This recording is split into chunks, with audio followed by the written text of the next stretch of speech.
Good afternoon, friends. We take great pleasure in starting this thyroid symposium. We have with us a fantastic faculty. This is going to be chaired by Professor Lakshmi Mahesh from Bangalore, Professor Raghavan Sampath from UK, and I'm going to moderate the session, Dr. Sendilnathan from Chennai.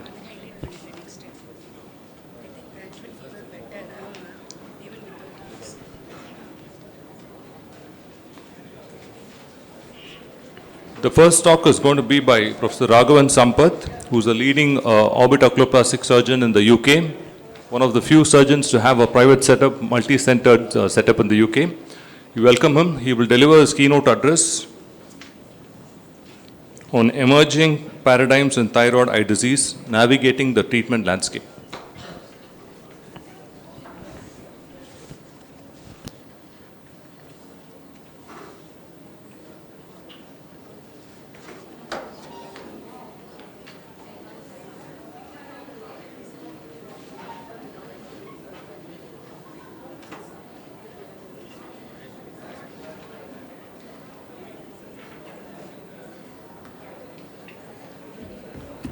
Hello, good morning all. Thank you very much for TNOA for having me this morning.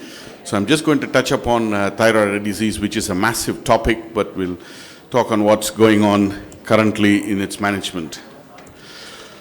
So it's an autoimmune disease, and majority of the patients are hyper, but it can happen in euthyroid patients as well.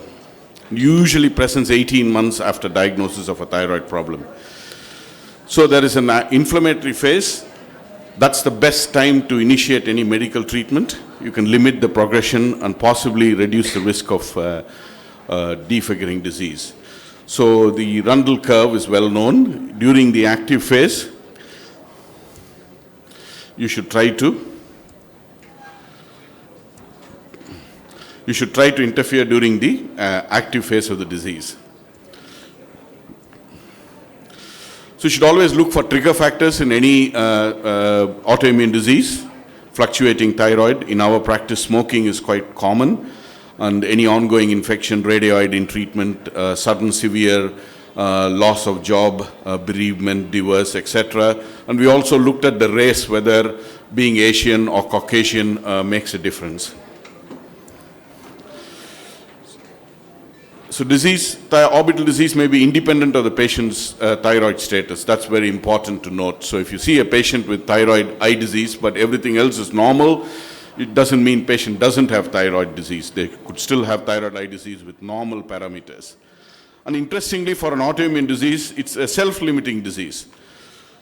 So the active phase is about 24 months, then a long inactive phase. So that's the time you can manage the patient medically. So do not miss during the active phase. There are various grading systems. The reason why there are various grading systems, nothing fits the bill perfectly. So we tend to use more of the clinical activity score, or mixing everything together. There is something called VISA, which is popularized in Canada, vision, inflammation, strabismus appearance. We tend to go for mild, moderate and severe, whether it's progressive or non-progressive, putting the UGOGO, ITEDs, all the criteria together. So moderate is similar to mild, but with other features. And severe, I don't need to tell you, optic nerve compression, corneal exposure, severe proptosis. So it's an autoimmune disease. We all know the features, touch a little bit on the pathogenesis, and eventually it results in extraocular muscles being enlarged and the fat cavity being enlarged.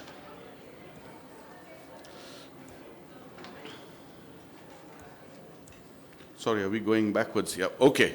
So here is the diagrammatic representation of what triggers it. We don't know. There is some sort of antigen within the orbital cavity and the thyroid glands which triggers the autoimmune reaction to it, and all the cells, especially the fibroblasts within the muscle and the fat. And if you look at the medical management, it's during the active phase is the time to hit it hard with various forms. So There are various treatments which we'll touch upon and see the evidence behind it.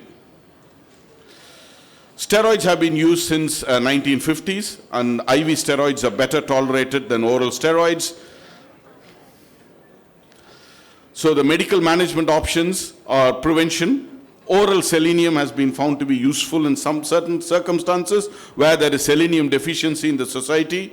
Oral corticosteroids, we don't use that much. We use mainly intravenous, followed by a course of oral. Orbital radiotherapy rarely used, and we'll touch upon other treatment options before we touch upon surgical options. So high dose of intravenous steroid is effective in severe eye disease. So disease duration, the longer the duration, lesser the effectiveness. And we published our series in the Orbit Journal in 2010 on using IV steroids in the management of thyroid eye disease with very good results. So there are various studies which have shown difference between IV and oral steroids. Oral steroids are not as effective in active disease like IV steroids, and IV steroids are much safer than oral steroids. So 77% respond to IV, whereas only 51% respond to oral steroids. Radiotherapy. The first blinded trial came out in 2000, which said that we were unable to demonstrate any beneficial therapeutic effect. There are some who have poo-pooed this paper, but it was from Mayo, and the results were not that great. So the randomized trial on another series from Moritz Group in Amsterdam said the squint got better, but not the prognosis of the eye disease, the orbital disease itself. How about combining steroids with radiotherapy? That has some favorites to do that. Combining radiotherapy with azathioprine has been done. Cyclosporin has been tried, but in our experience with cyclosporin, not been very good at all. Injecting steroids into the orbit, don't know. Some advocate it, but generally most people don't. Oral selenium, our paper should be out shortly. We looked at all the patients with active disease, did their blood selenium levels. Very rarely did we find blood selenium levels correlating with the eye disease. So patients with active disease who are progressing had normal selenium.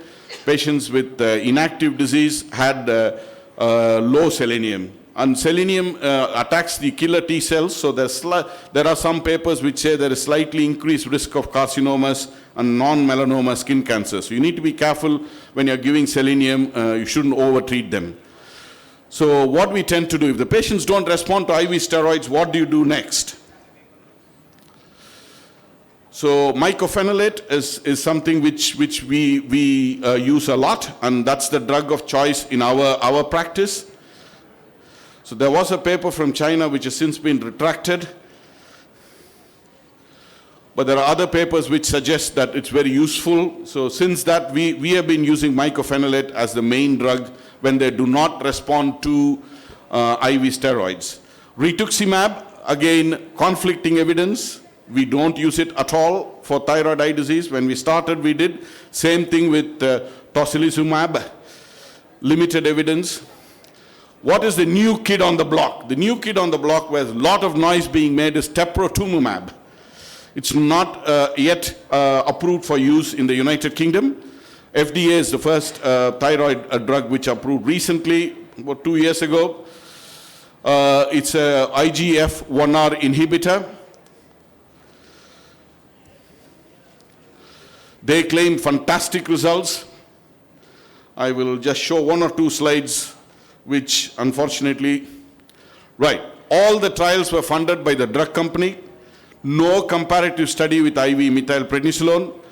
The cost per vial is $16,000 US, so per year it costs about $300,000 to treat the patient, and reactivation rate is between 10 and 34%.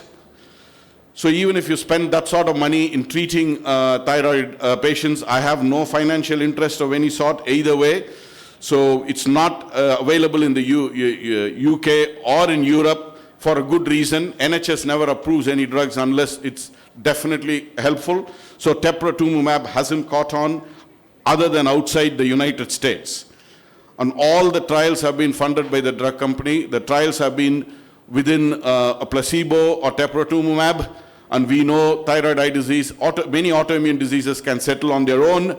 Another thing, they did another trial with various regimes rather than with another drug. So, first line of treatment for active disease still remains IV steroids, and in our practice, mycophenolate. So this is what we use quite a lot in patients who do not respond to steroids. They are not to be taken lightly, mycophenolate. They need to be monitored regularly. In the United Kingdom, these are all not licensed for use in thyroid eye disease. Rituximab, teprotumumab, and the rest. So these are the sort of patients we come across with significant thyroid eye disease. Nobody would have thought this patient has thyroid, but again, that's the reason why the grading doesn't work. So some patients have very little obvious signs of active disease, but when you investigate them, they can. This is a patient, another with thyroid eye disease with myasthenia. Again, autoimmune diseases can go together. This is a very active thyroid-related eye disease which settled very nicely with IV methylprednisolone. This is a patient with not much active disease, but you can see optic nerve compression in the posterior orbit. This patient has a very active disease with significant optic nerve compression, with choroidal folds. In surgery, if all the other treatments have not worked, including mycophenolate, we use our uveitis colleagues a lot. Many of us haven't been brought up on immunosuppression outside steroids. Our uveitis colleagues are very well versed in immunosuppression. So we run our combined thyroid eye disease clinic with the uveitis colleague, and they do the non-steroidal immunosuppression for us and monitor the patients. If the patient needs surgery, does it have a role? Yes. There's only less than 2% reactivation rate. If all the other drugs fail, you can do decompression. A certain study came out which again said that no additional benefit was derived with radiotherapy. So we still use it, but less often, and obviously you cannot use it in diabetic patients. So radiotherapy is not routinely used. If we need to operate, we do the orbit first, the squints and the lids in that order, giving a good 3 to 6 month gap. So you do retropulsion, 2 to 4 millimeter you can get for each wall. You can do fat, you can do bone, you can do 2 wall, you can do 3 wall with lateral wall advancement, swinging lid with endoscopy. We do only one eye at a time. Here is a patient who has optic nerve compression, needed decompression. This patient needs decompression. So that's a patient pre and post-op. So in the quoted series of 1.3%, but ours is similar to that. And if a patient comes in with thyroid eye disease, you give them all sorts of drugs. They come in one disease, they go home with 3 or 4 diseases. So you need to be careful when you treat these patients. Don't over-treat them medically if there are other options. So here is a patient with severe proptosis and myasthenia gravis, no eye movements, no Bell's phenomenon, no eyelid closure. So she needed all sorts, including 3-wall decompression, lateral wall advancement, and then eventually tarsorrhaphy, which is accepting defeat for an orbital oculoplastic surgeon. And this is a patient with unilateral proptosis. Be careful when there is diabetes. So steroids are a problem, radiotherapy is a contraindication, non-steroidals may be the answer. Cyclosporin, here is a patient who suffered significantly, lost his job, lost his house, everything, before we eventually did 3 or 4 decompressions to make him better.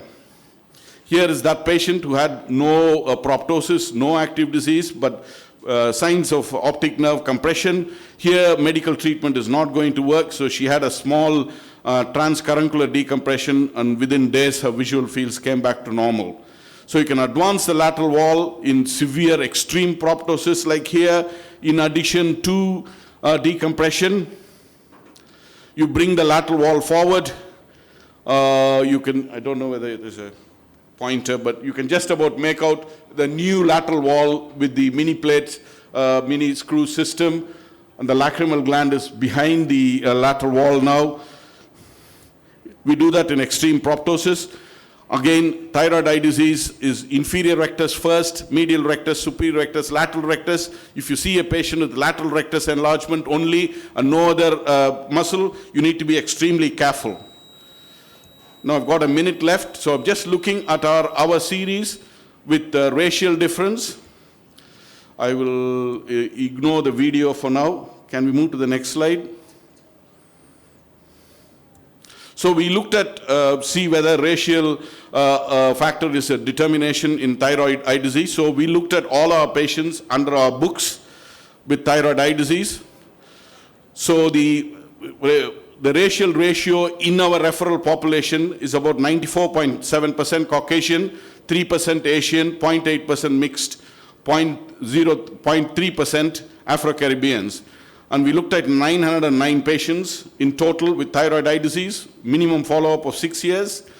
Just looking at our results, we found that the trigger factors were mainly poorly controlled thyroid, smoking, stress, and systemic infection. So in conclusion, we found that is equally common among all the races in our referral population. Racial origin may not be a determining factor for needing an orbital decompression. So why is there a difference between UK Asian and Indian Asian? So the gut may be the answer. Helminth in the population definitely helps in reducing the risk of autoimmune disease. So helminthic infection has been shown the reason behind why autoimmune disease is less common in the so-called underdeveloped, which I have an issue with. This may be something which is coming up. A bacteria-stuffed pill may be curing, may provide the cure for autoimmune disease rather than using chemicals and cleaning your house every morning and evening. So in conclusion, intravenous steroids still are the main role in thyroid eye disease. Other treatment options, mycophenolate is what we look at it as a drug which is emerging as a mainstay for beyond steroid treatment. Surgery may still have a modifying effect, and management is still very controversial and variable in thyroid eye disease. Teprotumumab, I don't think is the answer, though it's heavily promoted for obvious reasons, which I don't want to delve into too much. And in the UK population, race is not an issue as long as thyroid eye disease management is concerned. There are two groups, UGOGO and ITEDS. You can go to their website and look at what are the treatment options emerging in thyroid eye disease. Thank you all very much. Thank you very much, Dr. Sampath. You have beautifully covered the entire spectrum of the disease. I think there's very little for us to add, but there's going to be a little overlap. You have dealt with what is happening in the UK scenario, so I think we can throw some light as to what kind of patients we see. With this, we invite Dr. Nandakishore to classify and also mention the recent UGOGO, that is the European Graves Orbitopathy guidelines.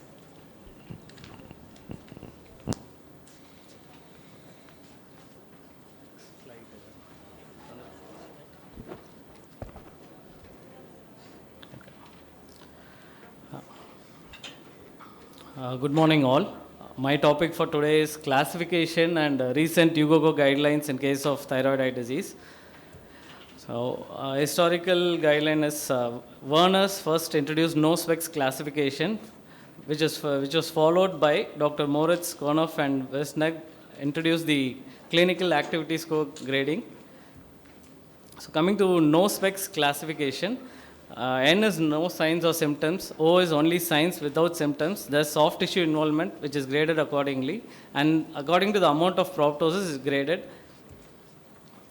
Following extraocular muscle involvement, it is also graded accordingly, where it is absent, limitation of movements on extreme gazes, evident limitation of movements, or fixation to the globe, fixation of globe, where there is no movement.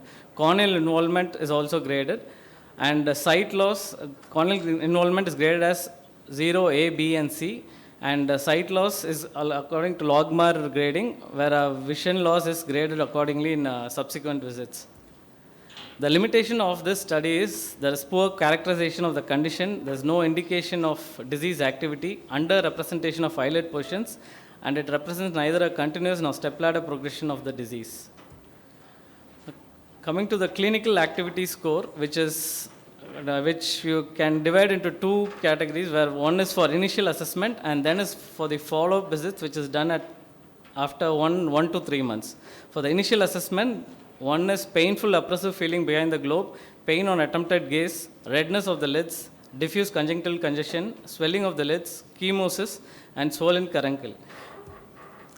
At follow-up visits at 1 or 3 months, again it is which we grade as increase in proptosis of more than 2 millimeter, a decrease in uniocular excursion in one direction of more than 8 degrees, or decrease in visual acuity equivalent to 1 Snellen's 9.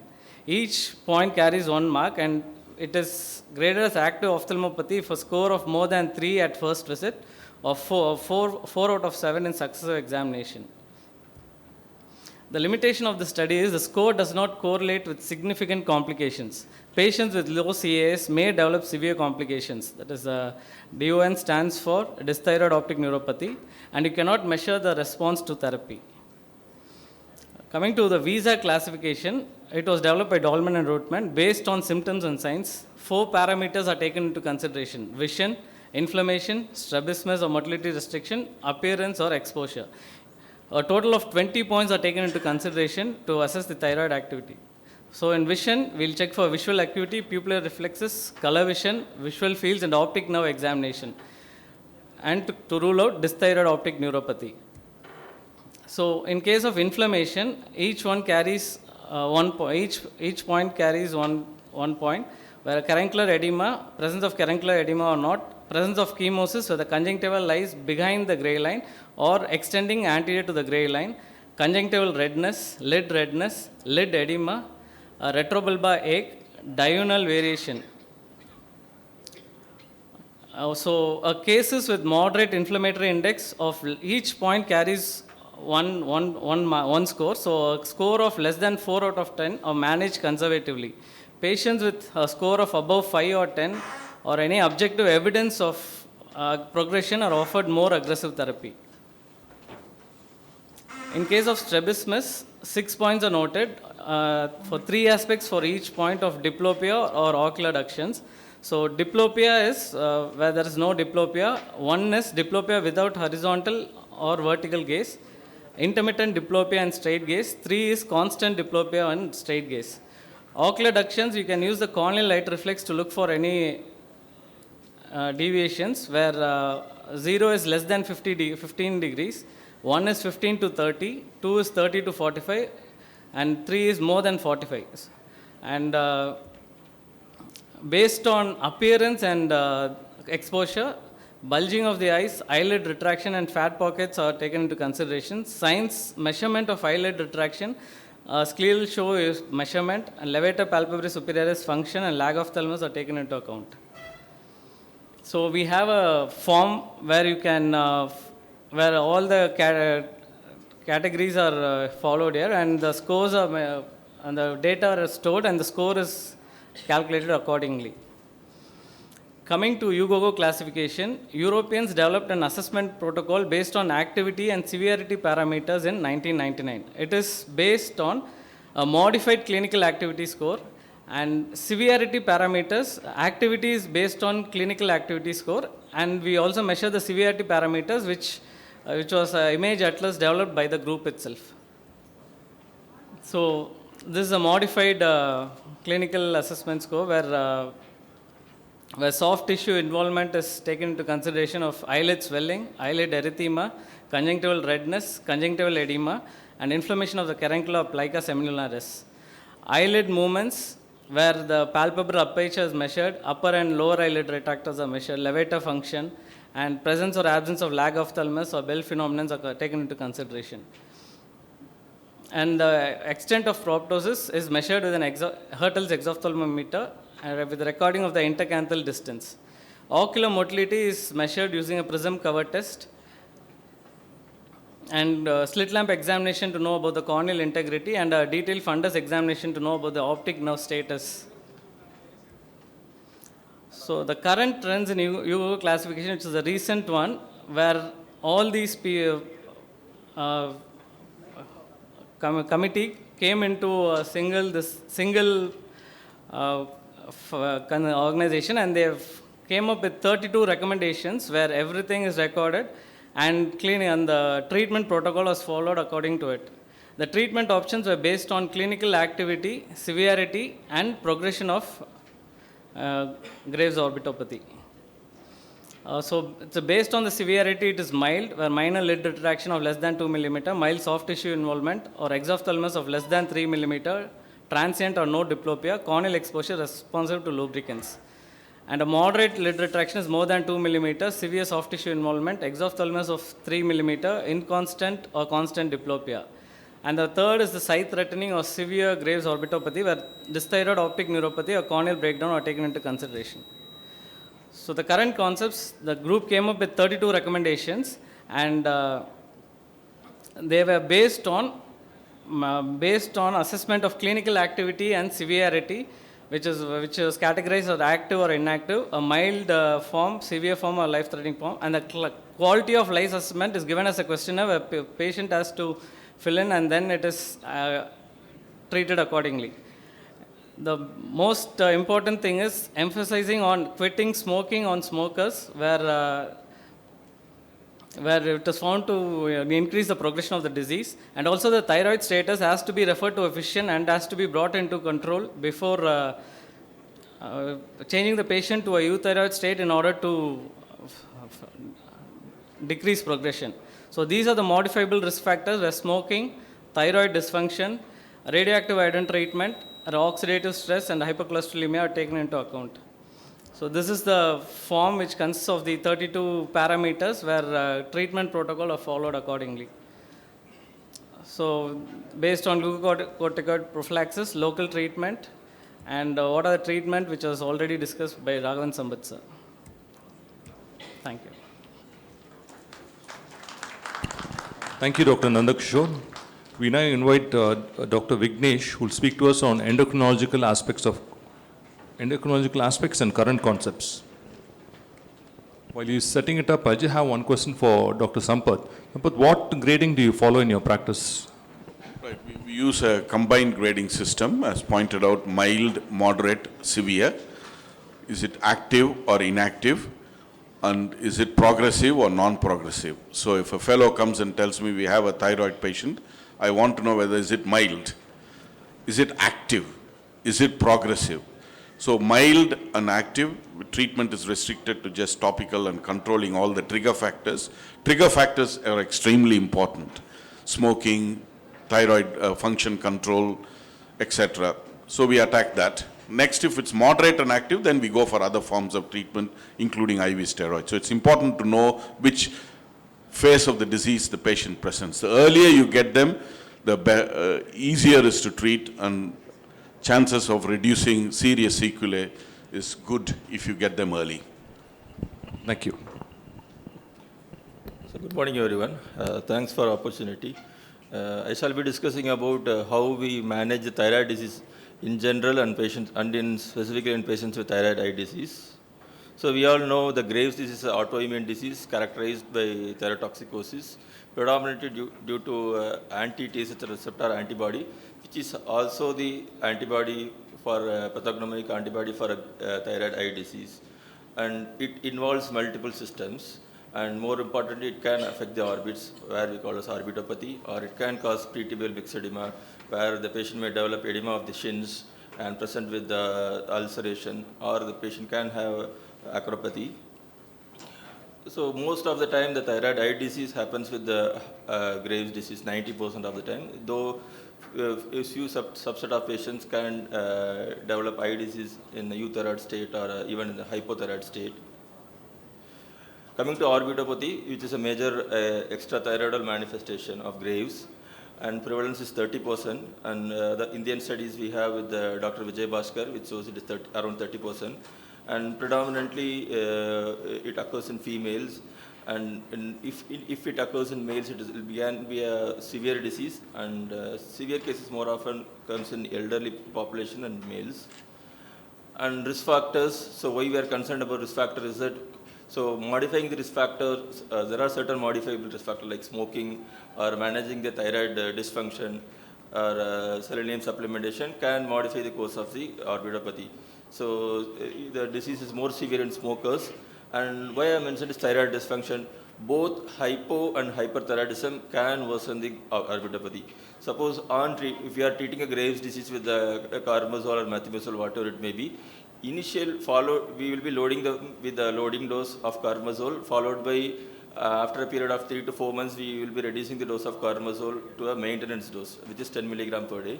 So supposingly, this is important. Why? Because in Graves' orbitopathy, if a patient hyperthyroid patient goes for iatrogenic hypothyroidism because of the carbimazole, again it can worsen the orbitopathy. So we need to monitor these Graves' orbitopathy patients very closely with thyroid function test. Again, high titer of TRAB antibodies, it is a pathognomonic antibody for both Graves' disease and orbitopathy. It can cause, it is a risk factor for orbitopathy. And radioiodine treatment. So coming to the treatment, we have multiple modalities of oxygen. So medical management, and for definitive therapy, we have radioiodine ablation or thyroidectomy. And in our clinical practice, 90% of the Graves' disease patient without thyroid eye disease, we do manage with the radioiodine treatment. So probably moderate to severe Graves' orbitopathy is a relative contraindication for radioiodine treatment. And low selenium, already discussed, is one of the factors for, selenium is antioxidant mineral, so the low selenium leads to high oxidative stress, can lead to orbitopathy. And interestingly, usually hypercholesterolemia is associated with hypothyroidism. Suppose if you find a hypercholesterolemia in a Graves' orbitopathy, Graves' disease especially, it is one of the risk factors for orbitopathy. So statins, so rosuvastatin, atorvastatin, these are the common statins we use for managing hypercholesterolemia in general. So they found that statins have a pleiotropic effect. They do reduce cholesterol level, but the reduction in cholesterol level does not correlate with the risk factor. But statin have a pleiotropic role in decreasing the risk of orbitopathy. So TRAB antibody, which we generally routinely don't do in clinical practice, but if you have a doubt with, especially in a case with the euthyroid eye disease or hypothyroid eye disease, it can be useful in diagnosis. And though it is positive in 90% of patients, but it may not be useful in follow-up of patients because there is no data for use of TRAB in monitoring the patients with thyroid eye disease. Coming to the course of eye disease, so thyroid eye disease and Graves' disease follow a different course, and 85% of the patients with the eye disease occurs within 18 months before or after the diagnosis of Graves, and most commonly in half of the patients occurred concurrently with Graves, and some patients it do occur before the Graves. Usually they present with ophthalmologist with eye symptoms, and later on they will be checked for thyroid function test. There are some patients who can develop orbitopathy even after a definitive therapy, that is radioiodine therapy. So it can happen even many years later. So it follows a biphasic course. So early active inflammatory course and followed by a stable course. So this is the Rendel's curve. So if in initial phase will be a worsening symptoms, and the symptoms reaches a peak, and after that it improve a bit and it will go into a static phase. Though mild Graves may resolve to normal of orbitopathy, moderate to severe may decrease, but it may not resolve to a normal condition. So if you want to intervene a patient with orbitopathy, it has to be in the early part of within say within 1 year of symptoms. So if you intervene with the immunosuppressive therapy early, there will be a lot of benefits.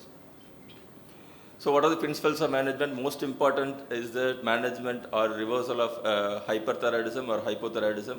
And if smokers, they need to go for smoking cessation counseling with the psychiatrist if needed, and local measures if they have eye irritation, and anti-inflammatory measures if they have a moderate to severe disease. So the thyroid part, so we have three options. So we have three options. One is the anti-thyroid drug. which we definitely start for all the patients immaterial of severity. And so most of the 30 to 40% of patients with Graves' disease go for a medical remission in 2 years with only with anti-thyroid drugs. They need not require a definitive therapy. So all the patients with thyroid disease, we start with the beta blocker to control the sympathetic symptoms, and we do have a carbimazole or methimazole. We start them and monitor them 2 to 3 monthly. Most importantly, we should not make them iatrogenic hypothyroid. So if the patient is developing hypothyroidism with drug, we need to reduce the drug, because hypothyroidism again it can aggravate the eye disease. And radioiodine ablation, mild, we can go for a mild disease, can go for a radiation ablation and with under cover of steroid, but moderate to severe disease, one has to be careful with radiation ablation. So thyroidectomy again is it has a neutral effect on thyroid eye disease, but there are some postulates that by removing a total by thyroidectomy, by removing the whole of the thyroid, we are reducing the autoantigen. So we are reducing the antigen load. So we'll be modifying the probably modifying the IDC scores. So this is the autoimmunity in patients with undergoing treatment. So when we see in first line, the red one is the radiation ablation, there will be super surge in the autoantigen levels and autoimmunity levels. This is because of the autoinflammation of the radioiodine after radioiodine. But when you see the medical therapy and the surgical therapy, there will be sudden decrease in the antibody levels. So medical therapy and surgery has a favorable role. Radiation therapy, we have to be very careful with moderate to severe disease. So if you are planning for a radiation ablation, so there's, for a mild disease, one has to be on oral steroid prophylaxis. For high risk patient, we give 0.3 to 0.5 milligram body weight. For low risk patients, we give a lower dose of steroid for a short duration, of course. And so medical management or radiation ablation with under cover of steroids have more or less the same effect on the orbitopathy, whereas radiation ablation without a steroid can have a worsening effects. So we have to modify the risk factors, local therapy and systemic therapy for certain cases. Just keeping that. So already it was discussed in detail by the previous speakers. So predominantly, so we have to manage the hyperthyroidism, the anti-thyroid drugs, and if it is a moderate to severe ophthalmopathy, we have to go with the steroids or steroid sparing agents or immunosuppressive agents. Thank you for your patient hearing. Thank you, Dr. Vignesh. From the endocrinologist perspective, you have done a lot of justice, but please stay back for the remaining 3 talks, because some of the points which you mentioned are controversial for now. We'll discuss on that. Thank you. Dr. Ganesh will be covering relevant radiology in thyroid eye disease and dysthyroid optic neuropathy. Request Dr. Ganesh for needful, please.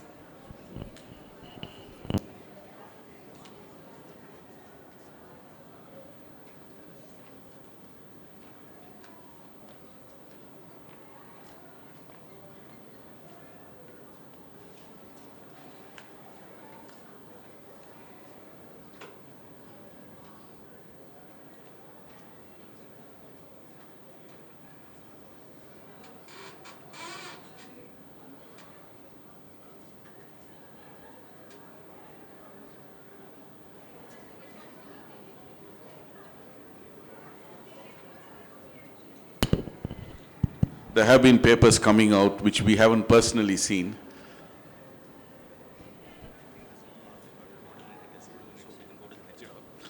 Okay, sorry, there's a technical problem. So Dr. Lakshmi Mahesh will speak next. She needs no introduction. She is a teacher of teachers for oculoplastics in India. She's been president of the Oculoplastic Society and contributes enormously in the world of lid, lacrimal and orbit surgery. It's a great pleasure to have you, ma'am. Thank you. Thank you, Dr. Sampath. Thank you, Dr. Sriram. Thank you, TNOA. It's like coming home. I've lived for more than 3 decades of my life in Tamil Nadu. I studied in Tuticorin and subsequently in Stanley Medical College. With pranams to my guru, the clinical approach, it's really varying, because almost like now, post-COVID, I'm seeing 1 case a week. Acknowledge all the referral ophthalmologists. The entire list there are the endocrinologists mainly I work with. The last one alone is the ENT surgeon with whom I have done a few decompressions. It's the most common cause of unilateral bilateral proptosis, no doubt. It was said that women are more affected, but in our series we are seeing that men and women are almost equally affected. Severity is more in men because of smoking and other issues. It can precede, succeed, or coexist with thyroid dysfunction.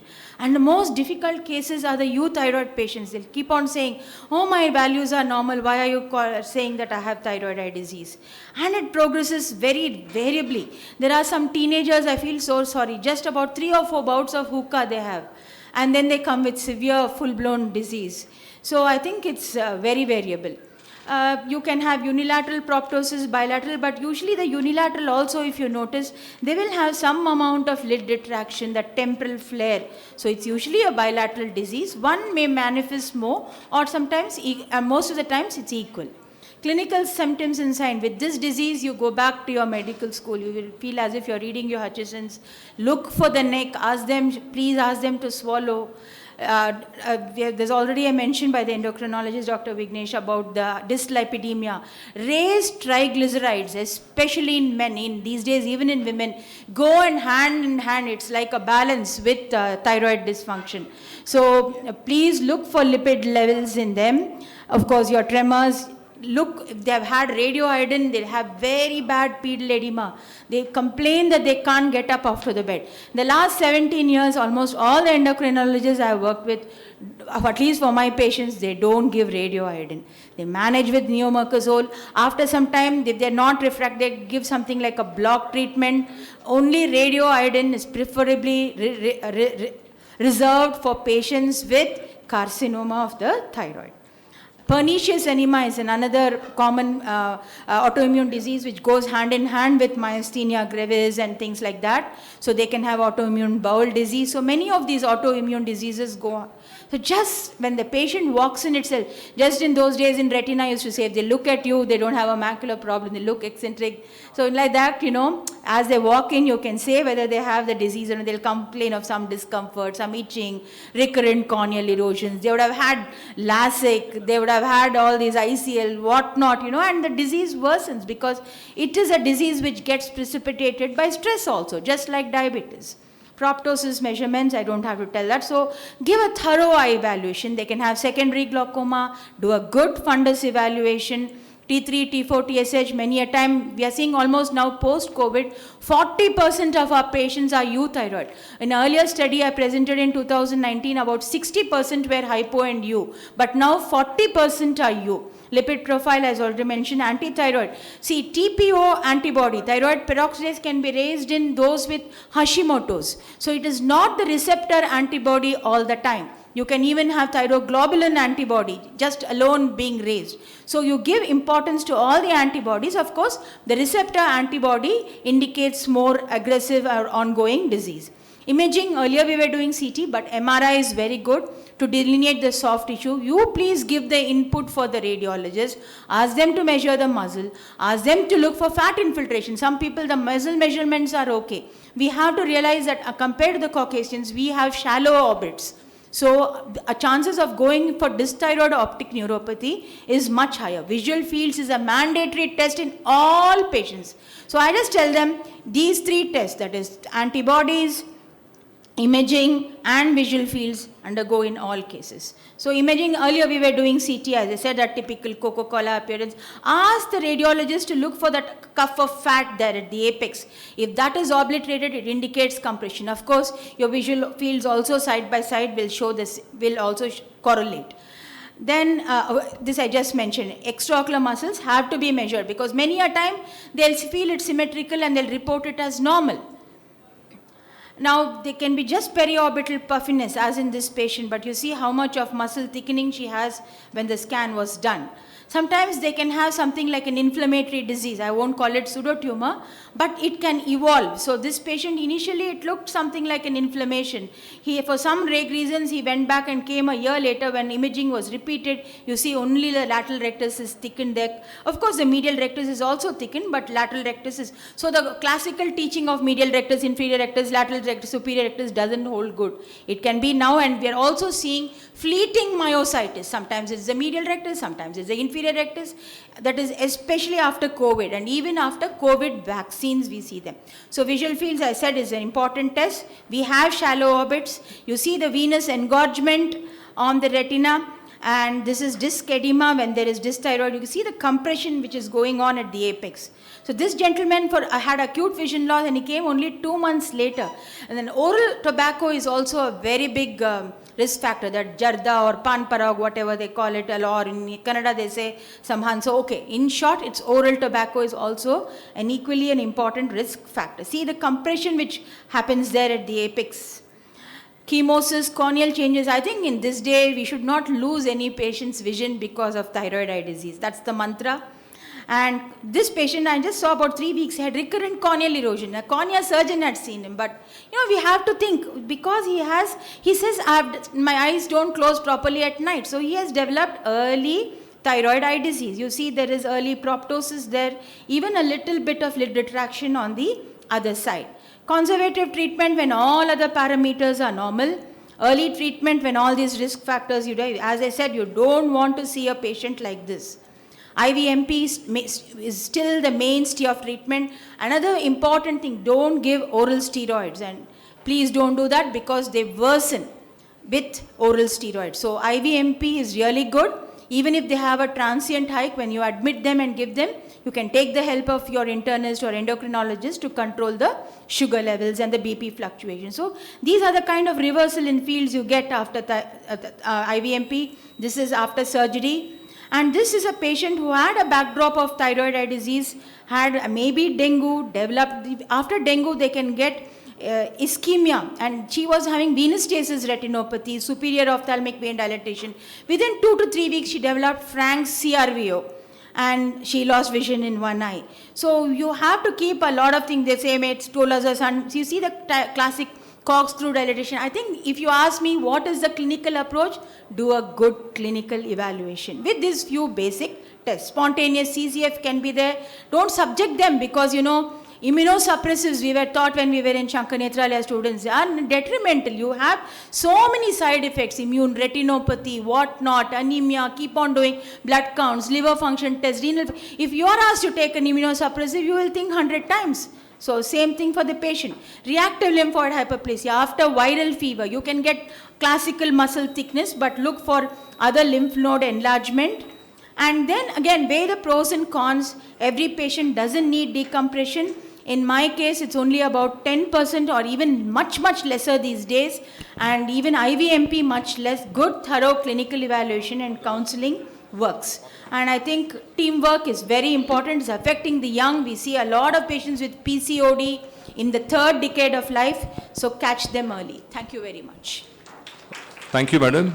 Really amazing how much we learn from you every time we hear you speak. Thank you so much. We now invite Dr. Sitapati, who will talk to us on surgical algorithms in thyroid eye disease.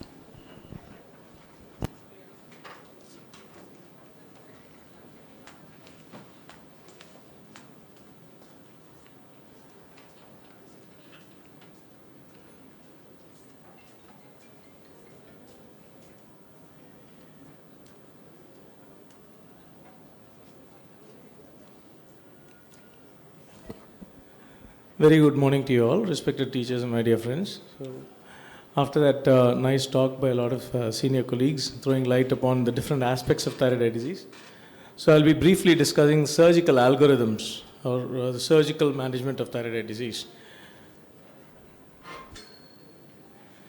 Okay, now, surgery for thyroid eye disease actually evolved over the last 150 years from the era of surgical heroism to the era of surgical refinement.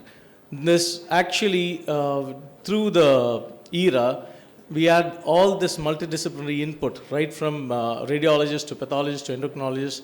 Everywhere the disease understanding was deepening, and that obviously had its own effect on surgical refinement as well.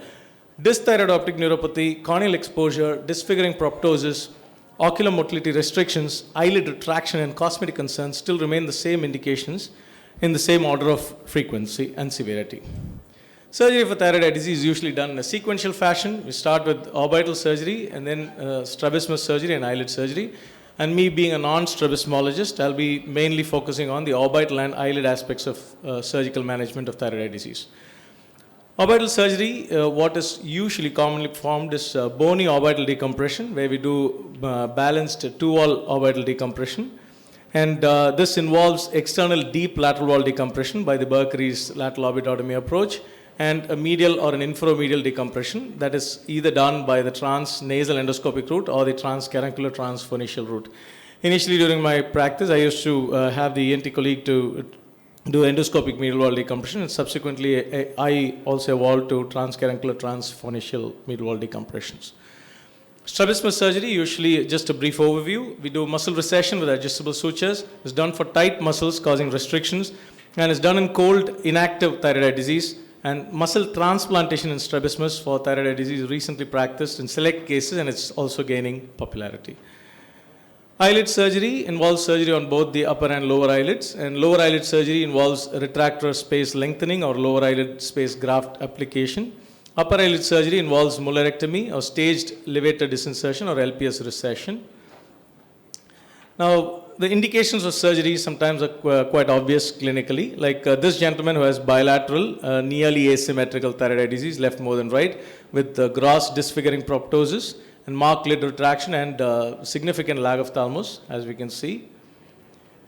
So, radiologically, the indications we normally look for is a stretch optic neuropathy, which is often a neglected clinical entity, and apical crowding and compressive optic neuropathy with severe corneal exposure, secondary intraocular pressure raise, and disfiguring proptosis.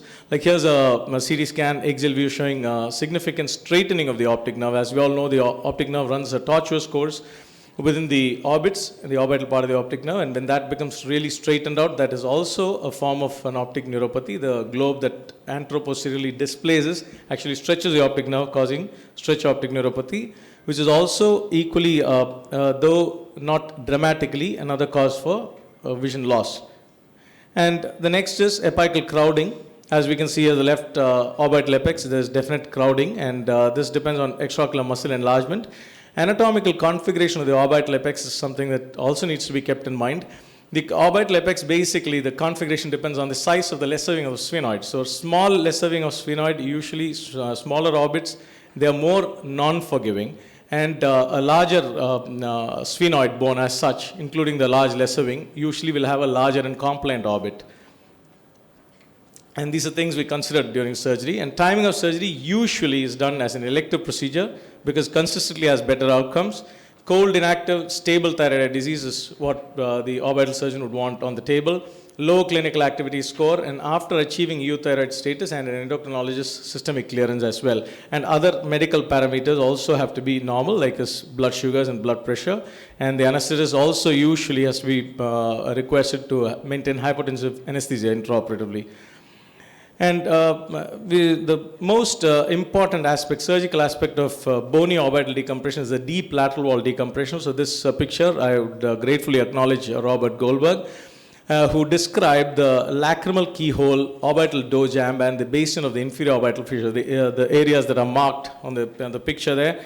The yellowish area is the lacrimal keyhole, that is the fossa for the lacrimal gland, and the deep portion of the greater wing of the sphenoid is the area that's marked red, and that's the orbital door jamb, and the third is the basin of the inferior orbital fissure. Now, removal of these parts of the bone in the bony orbit usually will allow maximum space for tissue expansion following decompression. And this is just an intraoperative picture of a gentleman who's undergoing orbital decompression, bilateral two-wall decompression. That's the deep external lateral wall decompression that's being shown. And that's the transcaruncular transpharyngeal medial wall decompression. And this is just a picture illustrating a lower eyelid spacer graft application for the lid retraction. Now, what are the complications of orbital surgery that need to be kept in mind is one is not to induce a compartment syndrome, otherwise that could have devastating complications. An orbital hemorrhage, intraoperative traction on the optic nerve, because already the optic nerve is either compressed or stretched, and so we need to minimize traction on the optic nerve, handle tissue very wisely. CSF leak again has to be kept in mind because we will be going very close to the middle cranial fossa when we do deep lateral wall decompression, and especially so in shallow orbits. So we could encounter the middle cranial fossa much anteriorly, and that needs to be kept in mind. Postoperative infection should be guarded against by adequate antibiotic cover. So the reduction in proptosis following decompression is one of the most important things that we want to achieve. So here's a gentleman who's just had a Berkeley's lateral orbitotomy, external wall decompression. You can see the pre and post in reduction in proptosis. And that's the gentleman after staged surgery, the first stage of orbital decompression surgery. Orbital surgery for thyroid eye disease is always done in a staged fashion that needs to be counseled and carefully explained to the patient before taking them up. So this is after stage 1, orbital decompression. And this is after stage 2. Post stage 1 is what we see on the left side, and that's after the eyelid surgery as well, where I've put spacer grafts in both the lower lids to reduce the palpebral aperture. And there's another gentleman who had both orbital and eyelid surgery, pre and post op, after balanced decompression and lid surgery. Another lady here who had bone and soft tissue decompression, but she did not have eyelid surgery. She was quite happy with the first stage. Another gentleman here who also had strabismus, but his strabismus and his ocular motility actually improved after decompression, and unfortunately lost to follow-up after the first stage. So, and he was actually doing better after stage 1, and I haven't seen him since. This is another lady who had asymmetrical thyroid eye disease. Asymmetrical thyroid eye disease, again, it's a challenge to the orbital surgeon. We need to tailor our procedures in a stepwise stage fashion. Here's a lady with asymmetrical thyroid eye disease, right more than left. And she had a decompression and eyelid surgery. And for the strabismus part, she was quite happy to be left alone, gave her prisms to fuse the double vision. This is the one of the first pictures we saw in our presentation earlier. That's the gentleman after eyelid and orbital surgery. There's another gentleman with pre and post-op with all the sequelae of thyroid eye disease, and that's after surgery. His pupils are just dilated for fundus exam at that visit. So it's another gentleman, pre and post-orbital decompression, eyelid surgery, again done in a sequential fashion. You can see the improvement in symptoms, pre and post.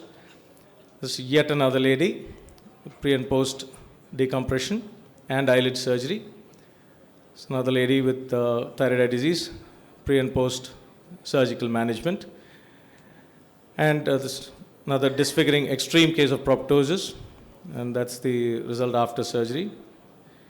Asymmetrical thyroid eye disease, again, a tailored surgery has to be done. So this was just to highlight that. So the right side I have done a decompression, and on both sides I've done eyelid surgery to achieve a near normal status. And we also need to follow up these patients and make sure that their thyroid function remains stable even after the surgery for not wanting any recurrence.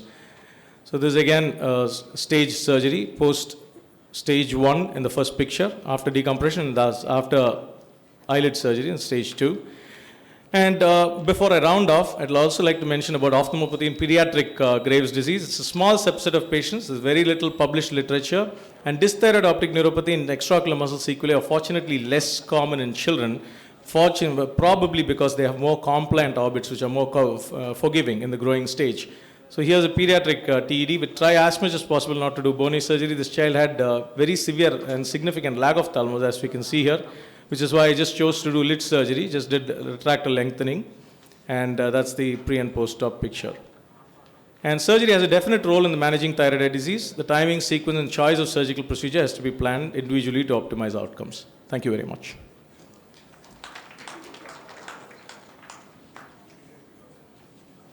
Dr. Sitapati, good results. Thank you. Sorry about the technical hitches. We are delighted to have Dr. Ganesh speaking on relevant radiology in thyroid eye disease and dysthyroid optic neuropathy. Thank you very much for being so patient to getting your talk resolved. Thank you. Thank you, sir, for the kind introduction. At the onset, let me tell you that I am like this impact player in IPL. This is actually not my talk. The original speaker had to take leave, and that's why I dropped in at the last minute. Anyway, the topic was relevant radiology in thyroid eye disease. It was supposed to be given by a radiologist. So we thought let's have a different look at it from the perspective of an ophthalmologist. So basically, can I have a show of hands of non-orbit and oculoplasty people here who manage thyroid patients? Oh, I can't see. Can someone switch off this light? Okay. So basically, this is for those people, I think. Because the general thing which I've seen, at least, is among all the general ophthalmologists, is we ask for imaging just to see one particular sign. Can anyone tell me what is that? It's the enlarged ocular muscles. So we get some sort of thrill after seeing an enlarged thing, and we say we have diagnosed thyroid eye disease. So this is just to break a few myths about that and give a different perspective about that. So what I wanted to highlight and say was, when there are so much of eye signs which are glaringly falling in our face, why do we need imaging actually in thyroid eye disease? Is it really necessary? So there are certain considerations that we would like to do, and because there are a different set of investigations which are available, which one should we choose? Is there any gold standard, or is it for horses for courses? So this is what I will try to attempt to break about in the next 5-6 minutes. So first, let me just tell you about the investigation modalities which are available for us. So one is the most commonest, ophthalmic ultrasound, added along with the color Doppler imaging. Then we have the computerized tomography, the MRI, and last, now we have the nuclear medicine based imaging, which is the orbital scintigraphy. Right. So this is just a brief sort of comparison between these investigation modalities. And if you have a look at this, can anyone tell me which is the most efficient looking investigation that we should do, or all can do? PGs? No one. So going by this, if you see, the ultrasound is the best thing which we can do. And this is something which all of us have in our clinics. But still we are happy to send a requisition to the radiologist.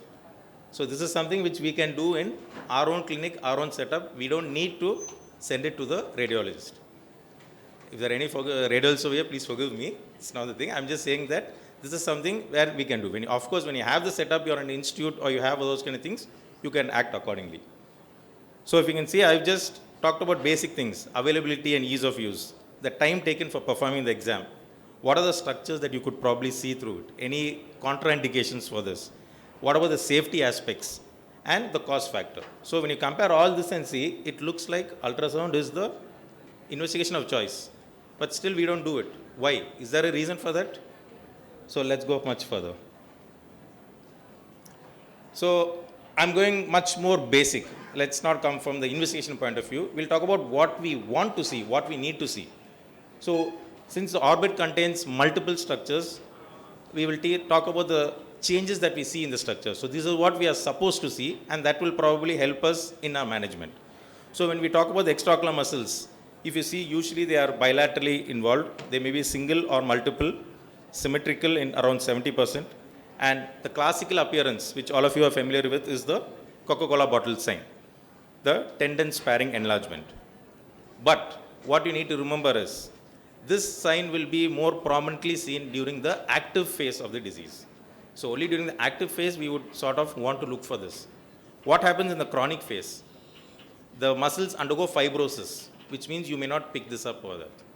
So this is one thing that you need to know. Then, what are the muscles which are involved? Usually it follows the mnemonic Imes law, which means the inferior, medial, superior, and lateral. That's the order in which it usually follows. Of course, there are exceptions to the rule always, but this is the general thumb hand rule. Next, we talk about the classical finding of exophthalmos. So basically, how do you do measurement radiologically? You use the interzygomatic line. So this is the reference line which actually connects the anterior edges of the zygoma. So that's the line in red. And ideally, the distance from that line to the anteriormost part of the cornea should not exceed 23 millimeters. If it exceeds more than that, radiologically we can call it as exophthalmos. The more severe it is, not only will the distance be more, also you will see what was described in the previous talk about that stretch optic neuropathy. So you will have the optic nerve, which is a tortuous thing, will become more straight. And also you will see what is something called as the tenting of the globe, which means the globe which has a circular sort of curvature that is pulled up to become a sort of a conical appearance. So this tenting of the globe is another indication where the eye is prone for a impending optic or orbitopathy. Right. Next, the other structures that you see is the fat. So increase in fat volume can also cause thyroid eye disease. The thyroid disease will either be a fat dominant disease or a muscle dominant disease. In fat dominant disease, you will not get your typical muscle enlargement. So don't think that everything which is not having an enlarged muscle is not thyroid eye disease. They can still have a thyroid eye disease. So this is something that you need to take back home. So this is what madam said, you need to look for the fat effacement, look for the intracranial effacement of the fat structures. Right, so this is a typical picture which shows the apical crowding. I hope you can appreciate the length of the muscles which is tightened around the optic nerve. It is measured using a thing called Barrett's index, which basically measures the sum of the total length of the muscles divided by the total orbital length, either horizontal or vertically. Any index which is greater than 60% is a high indication that the patient is going to go for compressive orbitopathy. So these are the other investigations that we talked about. This was the ophthalmic ultrasound. As you can see, it is very easy to diagnose the enlarged muscles. You can also see the dilated ophthalmic vein, and when you add the Doppler to it, you can measure the arterial flow. But the problem with this is it does not give you any clue about the orbital apex. So if you're having a patient whom you're suspecting orbitopathy, this is not the investigation of choice. Then nuclear medicine, again, this is something which is more of a functional study. It does not tell you anything about the progression or treatment response. It only tells you whether there's activity or not. And the flip side is any orbital inflammation is present, it will cause an increased uptake. So which means if you have even any other inflammatory process, it will show as a red flag. So it is not always that it is going to be diagnostic of thyroid eye disease. So these are the multiple differential diagnoses that you need to rule out. So only when you need to rule out this, all the other investigations come into the picture. So that is where the role of the MRI comes, which is very good for the soft tissue lesions. I've just mentioned some of the sequences here and what they show. So this is another image which you can see. Typically, actually, you can see the dilated superior orbital ophthalmic vein. So it looks like a picture of keratoconcavenator fistula. But when you do the T2 images, you can see that it is a case of orbital myositis. Fine. So, give me this. Okay. So, because audio is gone, I'll probably, if you have any doubts, I can clarify it with you later. So, the general take-home message is there is no gold standard of imaging in thyroid eye disease. Depending upon the stage of the disease, what you want to do, those kind of things, the management will vary. If you are looking primarily for the soft tissue lesions, medical management, those kind of things, activity, you need to go for an MRI. If you are planning for the surgical part, you need to concentrate on the CT because that gives you more information on the bones, where you can remove, where is the location of the vessels, the level of the cribriform plate, and all those things which will help you in the surgical management. Right. Thank you. Thank you, Dr. Ganesh. You've done a lot of justice. Dr. Srinivasan, of course, is a legend, but if he was here, he would have said the same thing. Thank you very much. Sorry, we started a bit late because the previous session didn't finish on time. So we are passing over the same delay to the next session. Our apologies. If you have any questions, feel free to come and speak to us outside during coffee break. Thank you all very much.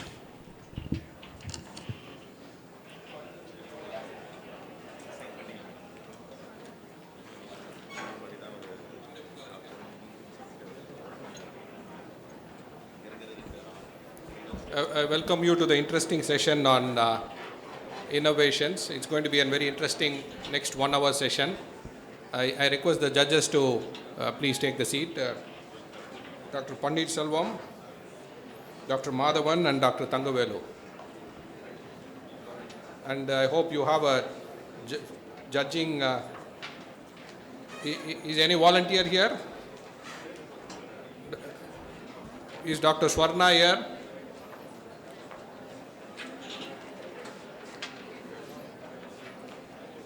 Judging criteria. Print out.